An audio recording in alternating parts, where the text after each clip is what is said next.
ಹೆಜ್ಜೆ ಮೇಲೊಂದೆಜ್ಜೆಯ ನಿಕ್ಕುತ್ತ ಗೆಜ್ಜೆಯ ಕಾಲಿನ ನಾದವ ತೋರುದ ಸಜ್ಜನ ಸಾಧು ಪೂಜೆಯ ವೇಳೆಗೆ ಮಜ್ಜಿಗೆಯೊಳಗಿನ ಬೆಣ್ಣೆಯಂತೆ ಭಾಗ್ಯದ ಲಕ್ಷ್ಮೀ ಬಾರಮ್ಮ.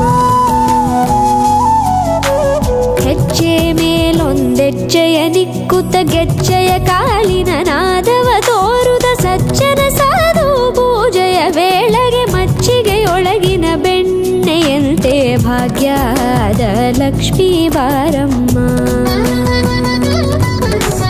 ಕನಕವೃಷ್ಟಿ ಕರೆಯುತ ಬಾರೆ ಮನಕೆ ಮಾನವ ಸಿದ್ಧಿಯ ತೋರೆ ದಿನಕರ ಕೋಟಿ ತೇಜದಿ ಹೊಳೆಯುವ ಜನಕರಾಯನ ಕುಮಾರಿ ಬೇಗ ಭಾಗ್ಯದ ಲಕ್ಷ್ಮೀ ಬಾರ